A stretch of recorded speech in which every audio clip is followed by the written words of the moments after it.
there, so they could be in the same page. So it means when we assign AA into let's just put it this way, 0, 1. AA equal to 1, 0, 1, 0, 1, 0, 1, 0, right? Right. This is 4 plus 8 plus 2, 10. Yeah, okay. So it means that so for the thing that is set to 1, okay, let's mean that pin 0 is off, pin 1 is on, and you're gonna keep repeating this kind of like pattern, right? This is gonna be in charge in the pin 0. I'm gonna mark it into the same color so you guys can have a better view on it. And pin 1 is on because the way is set on like this. On the LED. Yeah. So each, like I say, each of the bit control only one pin in, because at the end of the day, you only have I/O port with the board itself, and those LED are going to be seen as external circuit, even though it's already welded on the board, but those are external circuit. If you see it from the perspective of the board. So right now, we see we only see pins from the perspective of the development board, but these pins are actually connected to one LED at once. One pin is going to connect to one LEDs. And we have a pin over here, so it means that we connect to 8 LEDs. And because the way they design, for example, like 1010, so the LED will be light up in a way that is kind of like one on and one off, one on and one off.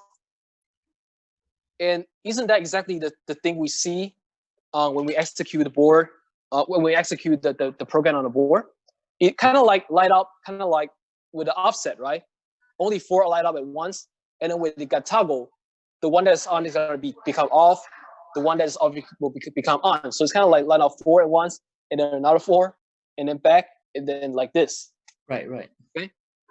So right now it's kind of like it's pretty much all aligned. Like we jump from only observing the outcome from the development board to giving a little bit more hint, like giving a little bit more inside look of the program from the standpoint of assembly coding, right? So even though you're probably still, not able to program the same thing by yourself, but right now, when you taking a look this portion of the code, I believe if you follow me like during the past 1 hour, you should be understand why and how each line over here are ending the result of toggling the LEDs on the board, right? So, I mean, not each line. We still haven't figured out, what is inside the delay. We only know that, okay, so this subroutine created a delay for us. We haven't looked into the mechanism of the subroutine, but we know that with this JSR, we jump to a certain function called delay. That function do a delay for us, and then it will jump back and do the next loading. And then this Lua is gonna be the next thing, which is the toggling the LED for you. And then we also understand why there's BRA back. These back are just gonna be used as a label. It can be anything as long as it's matching the label over here. And with this BRA, it created an infinite loop to keep executing this portion of the code to create that infinite toggling effect for you. Okay? Does that mean Go ahead. Go ahead. I was gonna say, does that mean that back is basically the LDAA hashtag $55 is assigning it to back or something? Yes, it is assigning the memory address of where this instruction line is storing. If you take a look back, let me just also load it again. Okay, so taking it back to 2000. and let's just start to execute through again. Uh-huh. And if you find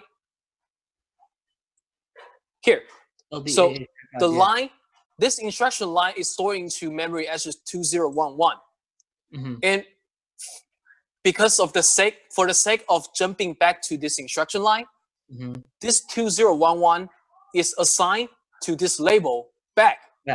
So Okay. when they hit BRA back, the PC will be updated to 2011. So you can start from this address, this instruction line back to this instruction line Right. to create a loop. Right. Okay. So basically, I believe that is like most of the thing I want to cover for today's lab.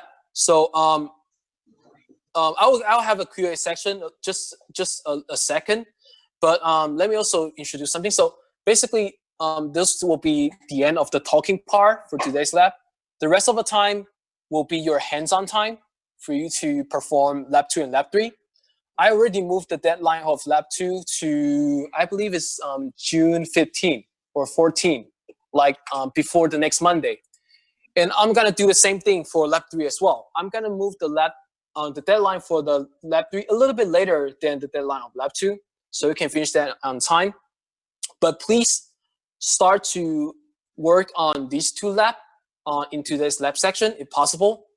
And for the extended deadline, if you're not able to finish them, you can definitely do that a little bit later as well.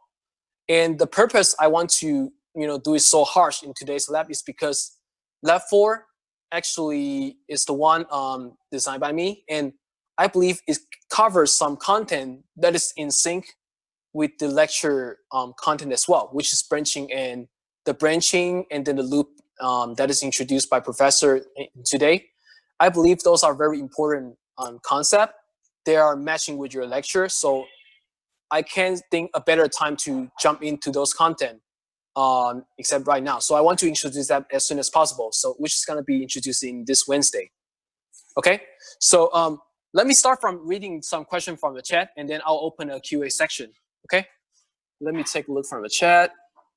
Okay, it says that so I have two submissions because I realized my errors.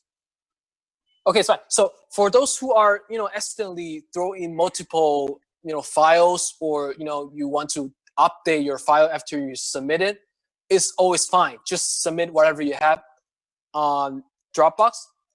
When I open it, every files that you submit will be under your name, and I will open every of them, take a look what is the latest version of them, and I will only grade upon the latest version, or say the correct version you offer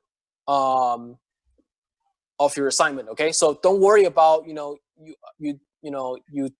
submit something that's duplicate or something's old. Just submit the new file as soon as possible on your Dropbox. Okay, and the second question here, same. This is Prince. Okay, so you don't need to worry about this. Okay, cool. So again, so right now